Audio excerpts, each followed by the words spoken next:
Kahit sa panaginip, hindi ko ito inakalang mangyayari. Noong gabi ng aming kasal, hindi ako tinuruan ni tatay kung paano magsilbi sa asawa. Sa halip, binigyan niya ako ng isang mangkok ng gamot. Ako ang nag-iisang anak na babae ni General ng Bayan Sujayang. Sa mata ng ibang tao, ang pagpapakasal ko kay Prinsipe Xiaoxuan ay isang malaking swerte. Sabi nila, baka nag-alay ng matinding dasal ang mga ninuno ng pamilyang Su para mangyari ito. Ngunit noong gabi ng kasal, ang sarili kong ama ay walang ibinigay na payo tungkol sa pagsasama naming mag-asawa. Sa halip, maluha-luha niyang tinapik ang aking balikat. Ang boses niya ay mabigat, tila ba nagbibigay ng huling habilin. Huiyu, para sa kapayapaan ng ating pamilya sa loob ng mahabang panahon. Ang anak ng isang general ay hindi dapat magbuntis. Naintindihan ko. Ang sobrang kapangyarihan ay nakakatakot sa namumuno. Ang puso ng hari ay mahirap basahin. Hawak ng pamilyang Su ang malakas na hukbo. Kung magsisilang pa ako ng panganay na apo ng hari, siguradong hindi makakatulog sa gabi ang matandang emperador. Baka sa isang iglap lang, ligpisin na niya ang buong pamilya natin. Mula noon, nagsimula na ang buhay ko bilang taga-ubos ng gamot. Pumasok ang tinitingalang katulong na si Chonhe dala ang mangkok habang bumubulong. Kamahalan, narito na ang gamot, inumin niyo na habang mainit pa. Pinisil ko ang aking ilong at mabilis itong ininom. Sa sobrang pait, gusto ko nang lumuhod at magdasal sa mga santo. Pinunasan ko ang aking bibig at tinanong si Chonhe. Ang kamahalan. Abala pa rin ba siya doon? Ang kamahalan. Abala pa rin ba siya doon? 00. Ang kamahalan. Abala pa rin ba siya doon? Ang kamahalan. Abala pa rin ba siya doon? Ang kamahalan. Abala pa rin ba siya doon? Ang kamahalan. Abala pa rin ba siya doon? Mukhang problemado si Chonhe. Siyempre naman po. Balita ko, nagpalit na naman ng reseta ang mga manggagamot sa palasyo ngayon. 3 mangkok ang pinagsama sa isa. Kahit 8 metro ang layo, masangsang na ang amoy sa ilong. Ang silid ng mahal na prinsipe. Ngayon ay para ng isang malaking lutuan ng mahiwagang gamot. Sabi ko sa aking sarili. Xiaoxuan, patawad. Ikaw muna ang sumalo ng sisi. 3 buwan na pala kaming kasal. Gabi-gabing natutulog dito si Xiaoxuan sa tabi ko. Ang akala ng lahat ay nagsasama kami ng maayos. Pero ang totoo, ito ay isang matinding labanan ng diskarte. Hindi pa rin gumagalaw ang tiyan ko. Kumalat na ang mga chismis sa buong palasyo. Ang mga mayayamang dilag ay palihim na nagbubulungan. Sabi nila, mukhang matikas lang ang mahal na prinsipe. Pero ang totoo ay hanggang 3 minuto lang pala ang itinatagal niya. Para patigilin ang mga bali-balita. At para na rin sa dangal ng prinsipe. Nagtipon-tipon ang mga pinakamagaling na manggagamot sa palasyong silangan. Matapos ang halos kalahating araw na pagsusuri. Sa huli, ang mga matatandang ito ay nakabuo ng isang nakakagulat na konklusyon. Ang mahal na prinsipe ay masyadong pagod sa mahabang panahon. Ang kanyang katawan ay mahina na. Kailangan niya ng matinding pampalakas. Kailangan ng matinding pampalakas. Kailangan ng matinding pampalakas. Mula noon, hindi na naubusan ng mga pampalakas na gamot sa palasyong silangan. Pinagmamasdan ko si Xiaoxuan habang pinapainom ng mga manggagamot, ng mga pampatigas na bersyon.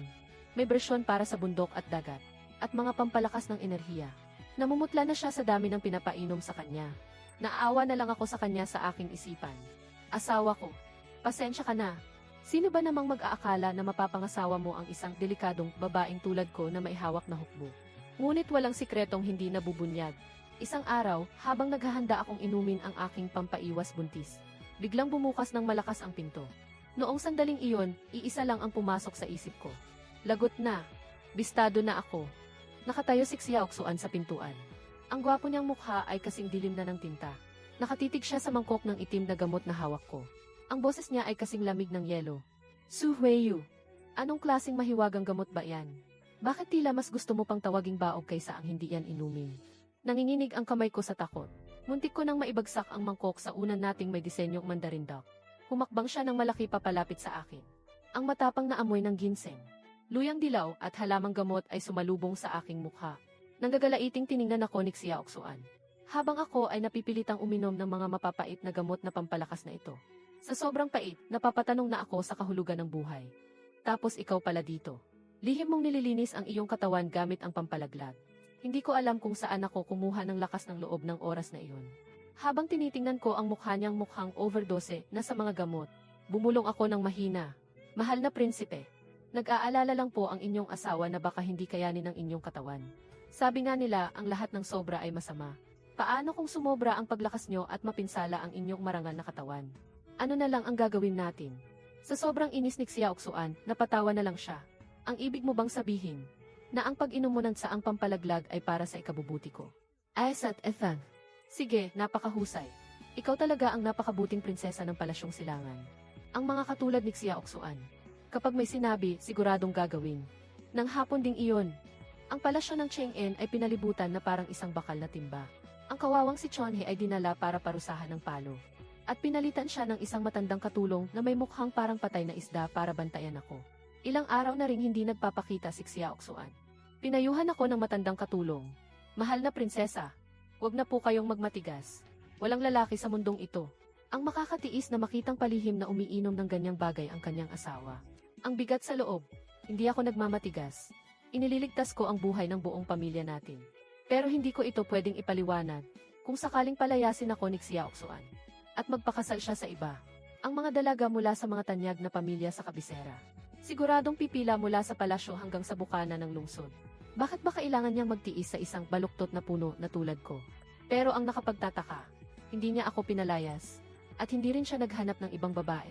Sa halip, may balitang lumabas mula sa mga eunuko na ilang araw nang natutulog si Xiaoxuan sa kanyang silid-aklatan. At ang mga gamot mula sa Imperial Academy. At ang mga gamot mula sa Imperial Academy. At ang mga gamot mula sa Imperial Academy.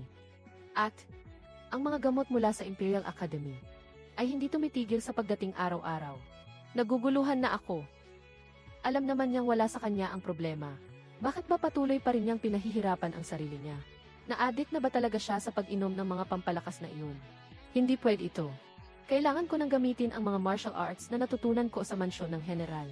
Ngayong gabi, kailangan kong makita ng sarili kong mga mata kung anong kababalaghan ba ang ginagawa ng mahal na prinsipe. Gumapang ako sa mga tisa ng bubong ng silid-aklatan. Eksaktong-eksakto ang pwestong ito para manood. Maliwanag ang mga ilaw sa loob ng silid-aklatan. Nakaupo si Xiaoxuan sa harap ng kanyang mesa. At sa harap niya ay naroon pa rin ang mangkok ng itim at nakakasuffocate na gamot. Hindi man lang kumunot ang kanyang noo. Inisang tungga niya ang lahat. Biglang may lumitaw na isang lihim na gwardya.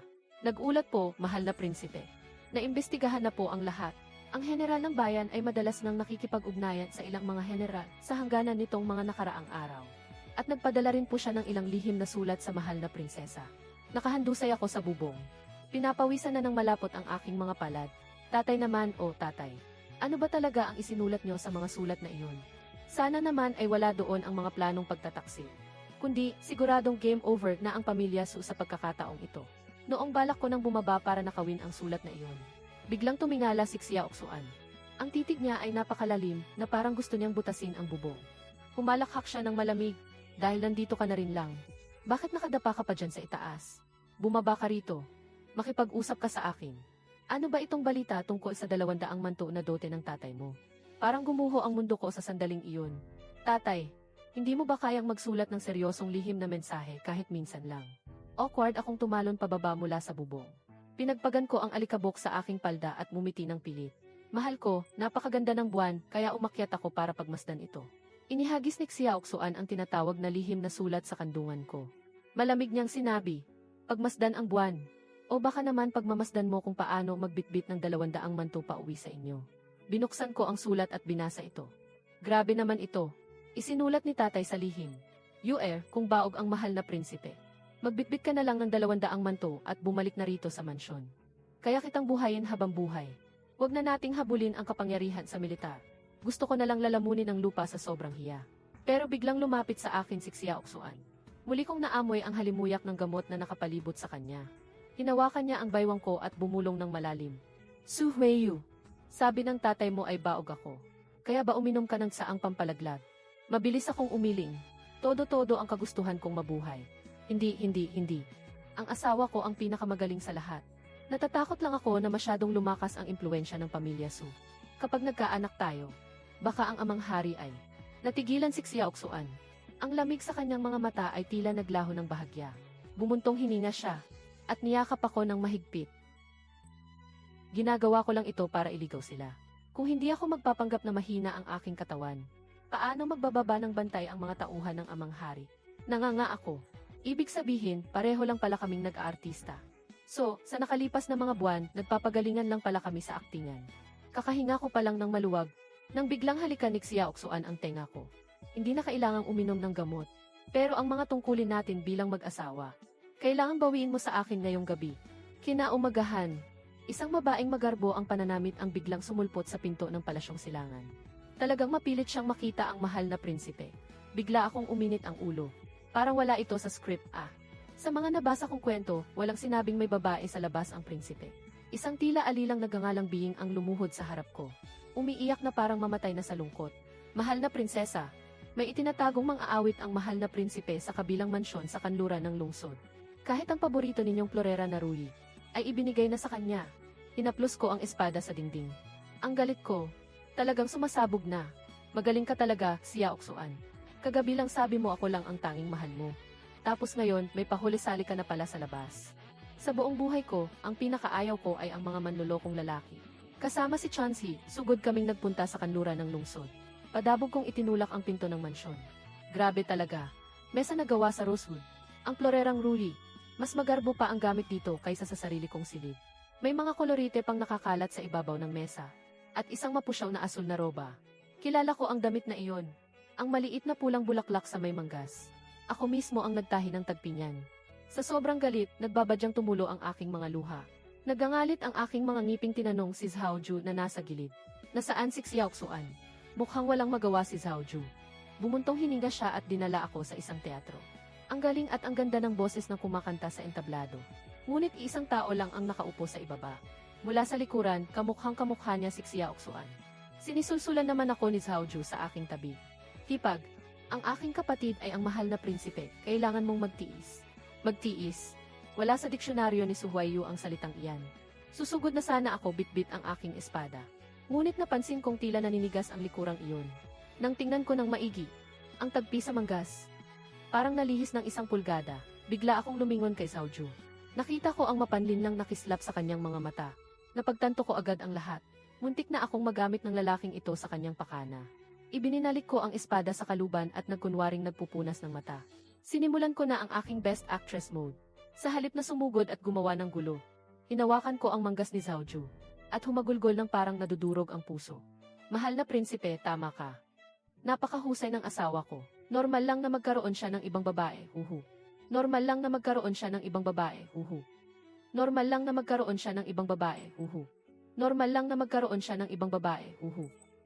Naguluhan si Zhaoju. Hindi ganito ang nasa script niya, Hindi ba dapat ay nagwawala na ang panganay na anak ng pamilyang Su? Habang nagpapahid ng luha, tinitignan ko rin ang palihim. Ang babaeng nasa entablado.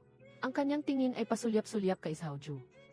Gaya ng inaasahan, ito ay isang palabas na gawa-gawa ni Zhaoju. Nang bumalik ako sa palasyo, sinalubong ako ni Xiao Xuan na may madilim na mukha. Saan ka nang galing? Hinubad ko ang aking balabal at ibinato sa mukha niya. Sabay banat ng sarkastiko. Nanonood lang ng dula, napakaganda ng pagtatanghal doon. Lalo na yung manonood na nakasuot ng asul. Ang likod niya, kamukhang-kamukha ng mahal na prinsipe. Naintindihan agad ni Xiao Xuan ang ibig kong sabihin at malamig na natawa. Hinila niya ako sa kanyang yakap. Mataas ang ambisyon niya. Gusto kanyang gamitin para pag-awayin ang pamilyang Su at ako. Dahil gusto niyang manood, sige, bibigyan natin siya ng malaking palabas. Lumapit siya sa tainga ko at bumulong ng mahina. Bukas sa piging. Ipanukala mo sa harap ng lahat na kumuha ako ng track 5. Nanlaki ang mga mata ko. Seryoso ka ba? Paano kung may pumasok talagang mga malanding babae? Hinalikan ni Xiao Xuan ang noo ko, huwag kang mag-alala, kahit sino pang pumasok. Sila ay magiging pagkain lang sa ating pinggan. Kinabukasan sa piging, lumuhod ako sa harap ng lahat. At sinabing kailangan kumuha ng bagong asawa ang mahal na prinsipe. Natahimik ang lahat, pati ang hita ng manok na hawak ni tatay ay nahulog. Habang si Xiao Xuan naman ay tumayo ng may galit na mukha. Noong akala ng lahat ay mag-aaway na kami. Biglang tumayo si Zhaoju. At inirekomenda ang babaeng kumakanta noon. Inirekomenda ang babaeng kumakanta noon. Inirekomenda ang babaeng kumakanta noon. Inirekomenda ang babaeng kumakanta noon. Ang balak ni Zhaoju ay halatang-halata na kahit ng sinuman. Ang inirekomenda niyang mang-aawit ay si Liu Yi. Tiningnan ko siya, mukha naman siyang inosente. Ngunit hindi maitago ang tuso sa kanyang mga mata. Tinititigan ako ni Xiao Xuan habang nagangalit ang mga ngipin. Ang tingin niya ay parang gusto na akong kain ng buo. Mahal na prinsesa, sigurado ka bang kukuha tayo ng track 5? Nagkunwari akong isang mabait at masunuring asawa. Nakatungo at pinaglalaruan ang aking mga kuko. Kamahalan, 1 taon na po akong nasa palasyo, ngunit wala pang supling. Para sa royal bloodline, handa po akong magparaya ng kaunti. Umuubo naman si tatay sa tabi sa sobrang kaba, iniisip. Anak, gusto mo bang wasakin ang sarili mong tahanan? Pumayag naman ang emperador at pinuri pa ako sa pagiging makatwiran. Ngayon, formal nang nakapasok si Liu Yi sa palasyong silangan. Akala ni Zhao Ju ay nakapaglagay siya ng espiya sa tabi ko. Sa katunayan, pinahanapan lang ako ni Xiaoxuan ng mapaglilibangan. Unang araw pa lang ni Liu Yi sa palasyo. Gusto na niyang subukan ang pasensya ko bilang tunay na asawa. Naglakad siya palapit dala ang tsaa. At nagkunwaring aksidenteng matatapon ang tsaa sa akin na dula. Napangisi na lang ako ng may pagkabahala, anak kaya ako ng isang general. Gaganyan-ganyanin mo lang ako. Sa isang iglap ng aking pulso, ang tasa ng tsaa ay dahan-dahang tumigil sa harap niya. Walang kahit isang patak ng tsaa ang natapon. Tinitigan ko siya sa mga mata at mumiti ng bahagya. Ading Yi, masyadong mainit ang tsaang ito, hindi ito bagay sa iyo. Mas mabuti pang turuan ka ng iyong kamahalan ng martial arts ng pamilyang Su. Para naman lumakas ang iyong pangangatawan. Hindi na ako nagdalawang isip. Kinalagkad ko siya sa bakuran at pinag-ensayo ng buong 2 oras.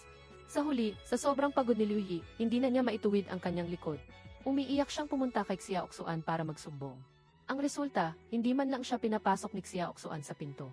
Sa halip, sumigaw pa ito ng malakas mula sa loob ng silid. Mahal na prinsesa, napakalamig ng panahon. Pumasok ka na rito at painitin mo ang aking higaan. Si Liu Yi na nasa labas ng pinto ay namula ang mukha sa sobrang galit. Gayunpaman, sa kalagitnaan ng gabi habang mahimbing ang aking tulog, biglang tumalon si Xiaoxuan papasok sa bintana. May dala pa siyang amoy ng alak sa kanyang katawan. Dinaganan niya ako at nagsalita ng maihimig ng pagtatampo. Mahal ko, may kakaibang amoy ng pabango sa katawan ni Liu Yi. Hindi ko siya hinayaang lumapit, bilisan mo at suriin mo ako. Nalaso na ba ako? Si Xiaoxuan na tumalon sa bintana sa gitna ng gabi habang sumisigaw ng nalason, ay pilit pang sumisiksik sa aking mga yakap. Inamoy ko siya.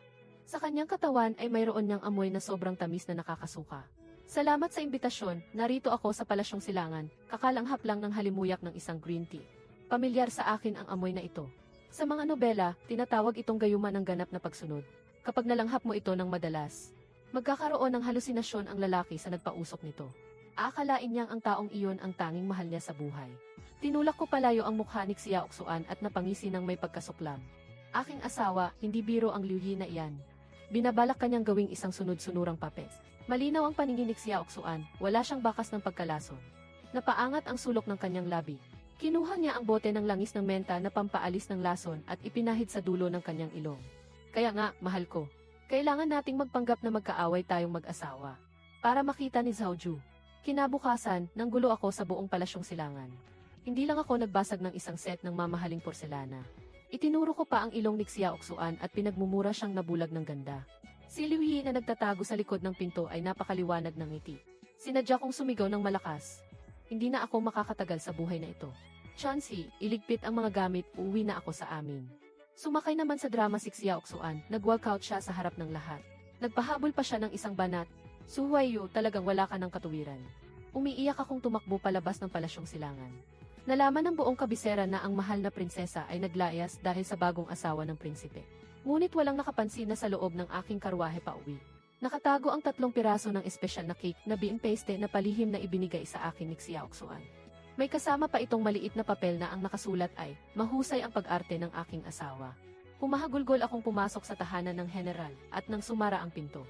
Agad kong pinunasan ang aking mga luha. Kinuha ko ang lechon manok sa lamesa at nagsimulang kumain. Nakatingin sa akin ang tatay kong si Sujayang. Sa sobrang salubong ng kilay niya, parang kaya na nitong pumatay ng langaw. Anak, talagang pinagtabuyan ka ba ng prinsipe? Pupuntahan ko siya ngayon din at babasagin ko ang bungo niya. Inirapan ko siya at ibinaba ang aking boses. Tay, umaarte lang po tayo. Ang mga tauhan ni Zhao Ju ay nagmamanman sa labas. Makisakay po kayo, ipakita niyo na galit kayo sa prinsipe. Nang marinig ito ni tatay, biglang lumabas ang husay niya sa pag-arte. Hinampas niya ang lamesa, dahilan para tumalon ang mga tasa ng tsaa. Ang Xiaoxuan na iyon, walang hiyang bata. Nagawa niyang payagan ang babaeng iyon na apihin ang aking anak. Mga tauhan, sabihin niyo kay Zhao Ju, yayayain ko siyang uminom. Ang taktikang palabasin ang ahas sa lungga ay naging perpekto. Hindi pa lumilipas ang 3 araw. Dumating na si Zhao Ju na may dalang mga mamahaling regalo. Nagkunwari siyang isang maginoo. Nagpakita ng kunwaring malasakit sa akin. Bawat salita niya ay nagpapahiwatig na walang kwenta si Xiaoxuan. Gusto pa niyang hawakan ang kamay ko habang nagsasabing, Binibining Huaiyu, kung hindi ka pinapahalagahan ng aking kapatid. May isang tao rito sa mundo na matagal nang humahanga sa iyo. Muntik ko nang maisuka ang lechon manok na kinain ko kagabi. Ngunit pinigilan ko ang aking sarili. Hindi lang ako tumanggi. Sinadya ko pang magpakita ng mukhang sawi at durog na durog ang puso. Na tila ba sobrang naantig ang damdamin ko. Sabi ko, mahal na hari sa mundong ito. Ikaw lang pala ang nakakaintindi sa mga pait na dinaranas ko. Nang umalis si Zhaoju, ang yabang sa mukha niya. Para bang nakaupo na siya sa trono ng emperador. Subalit, ang hindi niya alam. Pagkaalis niya, agad namang tumalon sa bakod si Xiaoxuan para pumasok sa silid ko. Madilim ang mukha niya, nakatitig sa manggas ko na hinawakan ni Zhaoju. Nagangalit ang mga ngiping sinabi niya. Su Huaiyu, ang damit na ito. Dapat itong sunugin mamayang gabi. Grabe ang pagsiselos ni Xiaoxuan. Sa silid ko sa loob ng mansyon ng general, magdamag siyang nag-alboroto. Kinabukasan, kailangan na naman niyang tumalon sa bakod pabalik ng palasyo para magpanggap bilang api-apihang taiti. Napagkasunduan na namin. Kailangang bigyan si Zhaoju ng senyales na tuluyan ng bumaliktad ang pamilya Su. Hindi nagtagal sa piging ng buong palasyo. Ang eksena ay tila isang paligsahan ng mga may madidilim na balak. Tumayo ako sa harap ng lahat. Ang tono ko ay sobrang seryoso na pati ako ay halos maniwala na rin. Mahal na hari, 1 taon na po akong nasa palasyo, ngunit wala pang supling. Lubos po akong nahihiya. Nais ko pong humanap ng mga gift para sa mahal na prinsipe. Ang kapatid na si Liu Yi ay napakabait at maalaga. Iminumungkahi ko po na kumuha pa ng ilan. Para na rin sa pagpapatuloy ng lahi ng maharlikang pamilya. Tumahimik ang lahat at ang mukha ng matandang emperador ay hindi mo mawari ang emosyon. Si Xiaoxuan naman ay tila sinapian ng galing sa pag-arte, bigla niyang ibinalibag ang baso ng alak. Itinuro niya ako at sumigaw. Su Huaiyu, ibinigay ko sa iyo ang buong puso ko. Bakit ang luwag mo yata? May puwang ba talaga ako sa puso mo? Ang pag-alboroto niyang ito na tila baliw sa pag-ibig, ay naging dahilan para tuluyang magtiwala si Zhaoju at ang noble consort. Sa paningin nila, ang Taitu ay isa na lamang talunang nawala sa huwisyo dahil sa pag-ibig. Habang ako naman ay nagpanggap na sawimpalad at naghahanap na ng malulusutan. Sinamantala ni Zhaoju ang pagkakataon, nagpanggap na nag-aayos ng gulo. Pero ang totoo, gusto niyang magpasok ng mas maraming tauhan niya sa palasyong silangan. Yumuko ako para itago ang mapait na ngiti sa aking mga labi. Basta pumasok na ang mga tao ni Zhaoju sa palasyong silangan. Sabay-sabay natin silang malilipol sa isang bagsakan. Pagkatapos ng piging, nagpadala uli ng lihim na sulat si Zhaoju sa akin. Inaanyayahan akong manood ng dula sa kanlurang bahagi ng lungsod. Binuksan ko ang sulat sa harap mismo ni Xiaoxuan at nakangiting nagtanong. Asawa ko, inaanyayahan na naman ako ng kapatid mo. Sa tingin mo, yung kulay pula ba? O yung kulay berde ang dapat kong isuot sa pakikipagkita sa kanya? Bigla akong niyakap ni Xiaoxuan, ang boses niya ay naging paos. Kahit ano pang isuot mo, hindi ka pwedeng pumunta. Akala ni Zhaoju ay hawak na niya ang lahat. Hindi niya alam na inihahanda na ni Xiaoxuan ang bitag. Nitong mga nakaraang araw, araw-araw nagpapanggap si Xiaoxuan na natutulog sa silid ni Liu Yi. Pero ang totoo, gabi-gabi siyang tumatalon sa bintana para magpunta rito sa akin. Nabagalan siya sa pagtalon sa bintana, kaya gumawa pa siya ng lihim na daanan sa pagitan ng dalawang palasyo. Nang makita ko ang pait sa ilalim ng kanyang mga mata, medyo naawa ako. Asawa ko, sa umaga kasama mo si Liu Yi sa pag-arte. Sa gabi naman tumatalon ka sa bakod para samahan ako. Gumagana ba talaga yung mga pampalakas na gamot galing sa ospital ng palasyo? Bakit parang ang lakas pa rin ng katawan mo? Bahagyang pinitik ni Xiaoxuan ang noo ko at sinabing, yung gamot sa palasyo, matagal ko nang pinalitan ng tsaa. Ang tatay mo ang problema, katuwang niya si Zhaoju sa pagpaplano ng kudeta. Medyo exaggerated ang pag-arte niya. Muntik na siyang mabuko ni Noble Consort Song. Yun pala, para makipagtulungan sa amin ang tatay ko. Araw-araw siyang nagmamayabang sa mga tauhan ni Zhaoju sa mga inuman. Sinasabi niyang lulusob siya sa palasyo, kasama ang kanyang mga sundalo. At naniwala naman ang hangal na si Zhaoju. Ibinigay pa niya sa tatay ko ang lahat ng kanyang mga piling kawal na inipon niya ng maraming taon. Eksaktong sa oras na ito, biglang may kumalat na balita mula sa palasyo. Malubha ang sakit ng emperador, 3 araw na walang pulong ang gobyerno. Isa itong napakalaking balita. Hindi na mapakali si Zhaoju, pakiramdam niya ay dumating na ang tamang pagkakataon. Dala ang isang bote ng laso na ang tawag ay pampatulog. Pumasok siya sa silid aklatan ng hari. Nagsuot ako ng komportableng kasuotan para sa labanan at hinawakan ng mahigpit ang aking sibat. Nakayo si Xiaoxuan sa may pintuan ng lihim na daanan, ang tingin niya ay kasing lamig ng yelo. Magsisimula na ang malaking palabas. Sa pagkakataong ito, hindi lang tayo manghuli ng mga peste. Kailangan din nating tuluyang puksain ang mga pakana sa likod ng trono. Nag-aklas na rin sa wakas si Zhaoju. Akala niya ay nakuha na niya ang panig ng mga bantay ng palasyo. Akala niya ang malakas na puwersa ni General Su ang huli niyang alas. Nang gabing iyon, bumukas ng malawak ang pinto ng palasyo. kasama ang kanyang mga tauhan, nanalakay si Zhaoju hanggang sa haller ng gintong trono. Sa sandaling bumukas ang pinto, natigilan siya. Hindi nakakulong si Xiaoxuan. At ang emperador ay hindi rin naghihingalo sa sakit. Magkatabi pa silang mag-ama na naglalaro ng chess. Ang tatay ko na si Sujayang, kasama ang kanyang mga piling sundalo, ay biglang binaliktad ang sitwasyon at pinalibutan ang mga kampo ni Zhaoju. Wala silang kawala kahit butas ng karayom. Nang bumuka ang malakas na boses ni tatay, yumanig ang buong bulwagan. Mahal na Prinsipe Zhaoju, nitong mga nakaraang araw na sinasamahan kitang umarte. Namalat na ang lalamunan ko. Dapat akong gantimpalaan ng mahal na prinsipe ng maraming alak pagkatapos nito. Lulugo-lugong napaupo sa sahig si Zhaoju, tumingin sa akin. Napuno ng hindi makapaniwalang mga mata. Huaiyo, ang lihim na sulat na ibinigay mo. Hinding-hindi ka bibiguin. Huaiyo, ang lihim na sulat na ibinigay mo. Hinding-hindi ka bibiguin. Huaiyo, ang lihim na sulat na ibinigay mo. Hinding-hindi ka bibiguin. Huaiyo, ang lihim na sulat na ibinigay mo. Hinding-hindi ka bibiguin. Huaiyo, ang lihim na sulat na ibinigay mo. Hinding-hindi ka bibiguin. Ibig bang sabihin, pati iyon ay peke rin?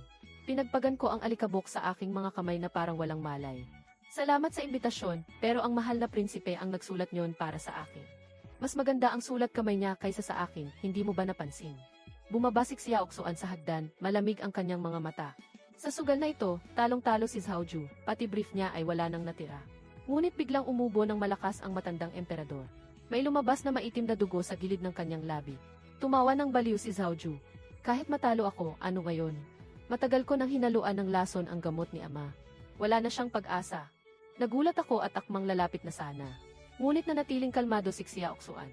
Tumingin siya kay Dr. Chen sa gitna ng karamihan. Iyon ang nagbibigay sa akin noon ng saang pampalaglag. Hindi nagmamadaling lumabas si Dr. Chen at nagbigay pugay. Kamahalan, oras na para inumin ang tunay na pampalakas. Doon ko lang napagtanto na ang Dr. Chen na ito na nagtatago sa masa ay ang punong manggagamot na 10 taong hinubog ni Xiaoxuan. Sumisigaw pa rin sa galit si Zhaoju habang kinakaladkad palayo. Pero ang nasa isip ko lang ngayon ay ang maitim na dugong iniluwa ng emperador. Si Dr. Chen ay hindi, dapat na siyang tawaging dakilang manggagamot Chen. Kalmado niyang iniligpit ang mga gintong karayom at nagpugay kay Xiaoxuan. Kamahalan, wala na ang lason. Ngunit ang inyong katawan ay kailangang magpahinga ng mabuti. Hindi na dapat magpakapagod pa. Mahinang ikaway ng emperador ang kanyang kamay at tumingin kay Xiaoxuan. Ang kanyang mga mata ay puno ng kagalakan ng isang ama. Sige na, ang bansang ito ay sa iyo na simula ngayon. Magpapahinga na ako sa mainit na bukal. Nakatingin lang ako sa gilid, hindi pa rin makapaniwala. Biglang hinawakan ni Xiaoxuan ang aking kamay. Itinuro niya ang mangkok ng kapait-pait na gamot at sinabing, Yue, hindi ba't lagi mo akong tinatanong kung bakit kahit wala akong sakit ay umiinom pa rin ako ng gamot? Tiningnan ko siya ng tulala habang inubos niya ang laman ng mangkok. Ni hindi man lang kumunot ang kanyang noo. Dahil nangako ako sa tatay mo na ang anak ng isang general ay hindi dapat magbuntis. Ngunit ang gamot na ito ay masyadong mapait. Paano ko matitiis na hayaan kang uminom nito ng mag-isa? Nitong nakaraang kalahating taon, tuwing iinom ka ng isang mangkok ng pampalaglag, sinasamahan kita sa pag-inom ng isang mangkok ng mapait na gamot. Ano mang hirap ang dinaranas mo, sasamahan kita. Bigla na lang tumulo ang mga luha ko. Salamat sa tadhana, nandito ako sa haller ng gintong trono. At nalaman ko lang na ang asawa ko pala ay mahilig magpahirap sa sarili. Iyan palang mga pampalakas na pampagana. Ay sadyang pag-arte lang ni Xiaoxuan para samahan akong lasapin ang pait. Sa sobrang antig, yayakapin ko na sana siya. Ngunit lumapit si Xiaoxuan sa aking tainga. Naging mapanganib ang tono ng kanyang boses. Kahit mapait ang gamot, ngayong nagretiro na si ama. At wala na sa panganib ang pamilya Su. Hindi ba't dapat nating bawiin ang lahat ng pagkukulang? Nitong nakaraang kalahating taon, nang araw na umakyat sa trono si Xiaoxuan, nakakasilaw ang sikat ng araw. Sinuot ko ang mabigat na kasuotang pangreyna. Ang bigat ng korona, muntik nang mabali ang lig ko. Nakahilera sa baba ang lahat ng mga loba sa buong kabisera. Bawat isa sa kanila, nandidilat ang mga mata sa sobrang inggit. Lalong-lalo na si Liu Yi, bago siya ipatapon sa malamig na palasyo para magwalis ng kalsada. Mapilit pa siyang makipagkita sa akin. Lumuhod siya sa lupa at galit na nagtanong. Bakit? Magaling ako sa musika, chess, pagsusulat at pagpinta. Saan ba ako lalamangan ng isang tulad mong marunong lang humawak ng sibat? Mumisi lang ako ng malamig, wala akong balak patulan siya. Ngunit biglang huminto si Xiaoxuan sa paglakad. At malamig na binitiwan ang mga salitang. Dahil si Su Huaiyu ay ang nag-iisang Su Huaiyu sa mundong ito. At ikaw, kahit tagadala lang ng sapatos niya, hindi ka karapat-dapat. Ang linyang iyon, tagos hanggang buto. Matapos ang seremonya ng pagluklok sa reyna, bulagta ako sa pagod sa kama sa palasyo ng kuning. Si Xiaoxuan naman ay abala sa pag-aasikaso ng mga dokumento. Bigla kong naalala ang mga nababasa ko sa mga nobela. At nagsimulang kabahan ang puso ko. Xiaoxuan, ngayong emperador ka na. At ang pamilya Su ay maihawak pa ring malakas na hukbo. Hindi mo ba talaga balak na itapon ang busog kapag wala ng ibon? Hindi mo ba talaga gagawin ang papatayin ang general kapag tapos na ang digmaan? Sigurado ka bang hindi mo kami ilalaglag sa huli? Ibinagsak ni Xiaoxuan ang kanyang panulat at agad akong idinuin sa kama. Puno ng pagkapagod ang kanyang tingin. Su Huaiyu, ano ba talagang laman ng utak mo, ako ba? O ang mga walang kwentang nobelang binabasa mo? Para mapanatag ang loob mo. Napagpasyahan kong gumawa ng isang bagay na wala pang nakakagawa sa kasaysayan. Sa harap ko mismo, kinuha niya ang makapal na bunton ng mga lihim na ulat tungkol sa kasalanan ng pamilya Su at sinunog ang lahat. Sa gitna ng liwanag ng apoy, seryoso siyang tumingin sa akin. Ang pamilya Su ang iyong sandigan. At sila rin ang aking sandigan. Kung pati ang sarili kong asawa ay hindi ko maprotektahan, ano pa ang saysay ng pag-upo sa tronong ito? Matapos maging reyna, ang tanging aliw ko araw-araw ay ang magkulong sa palasyo ng kuning para magbasa ng mga nobela. Tulad ng Ang Malupit na Pag-ibig ng Masungit na Emperador, ang anak ng general na mahilig tumalon sa bakod. Sobrang tutok ako na pati pagkain at tulog ay nakakalimutan ko na. Kaya lang, ang mapanlin lang na si Xiaoxuan. Nag-utos na kong piskahin ang lahat ng mga libro ko. Sa sobrang galit, nagbabato ako ng unan sa loob ng silid. Xiaoxuan, napaka-diktador mo. Paano akong mabubuhay ng walang mga nobela?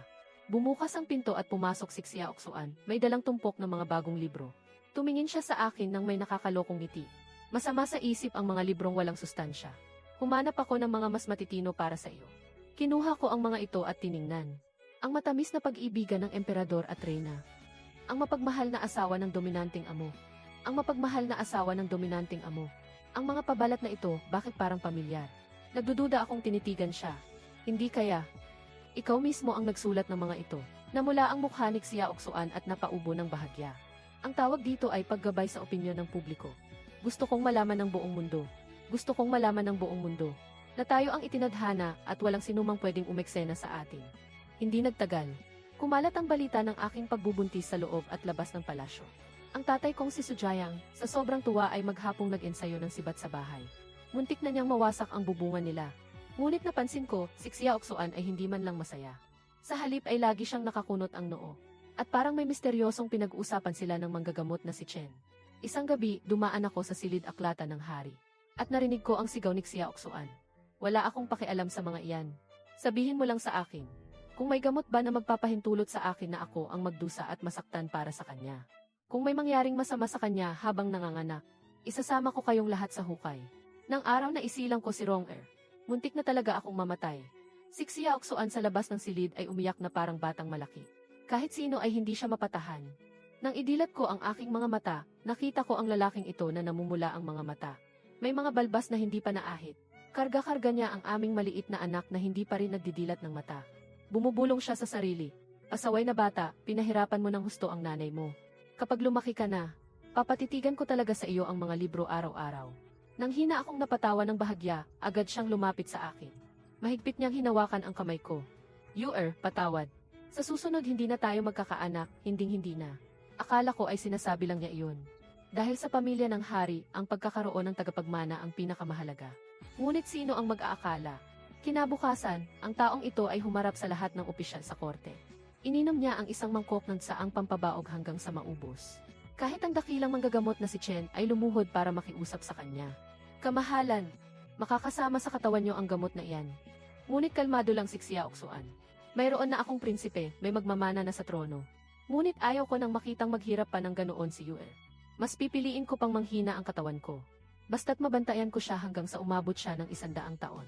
Nagulat ang buong kabisera. Ang mga opisyal na umaasang maipasok ang kanilang mga anak sa palasyo upang punan ang harem, ay tuluyan ng nawala ng pag-asa.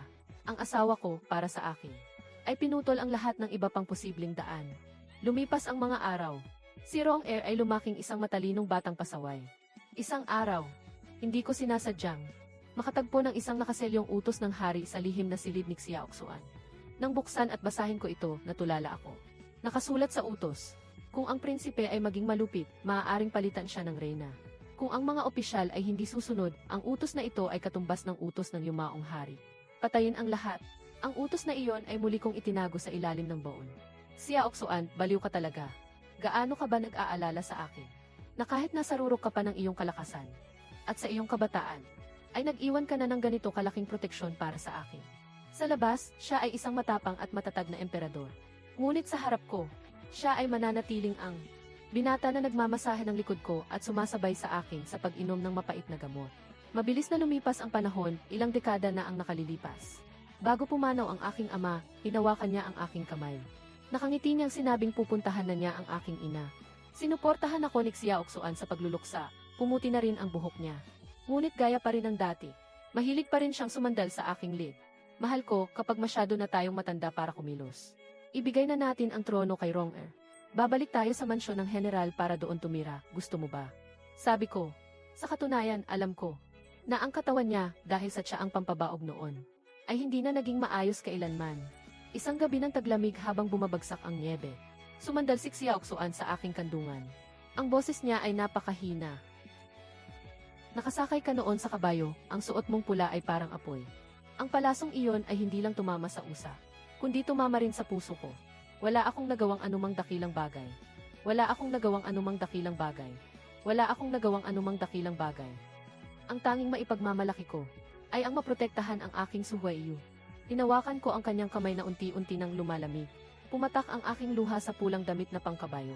Hindi ako humagulgol ng malakas dahil nanaginip ako. Sa panaginip, suot niya ang kanyang matikas na kasuotan, nakatayo ng marangal. Sa lugar kung saan namumukadkad ang mga peach blossom, iniabot niya ang kanyang kamay sa akin. Nakangiti ng maliwanag. Mahal ko, handa na ang handog na 200 tinapay para sa ating kasal. Uwi na tayo. Dahan-dahan kong ipinikit ang aking mga mata, mahigpit na ginantihan ang hawak sa kanyang kamay. Xiaoxuan, dahan-dahan lang sa paglakad. Sa susunod nating buhay, ako naman ang aakyat ng pader para hanapin ka.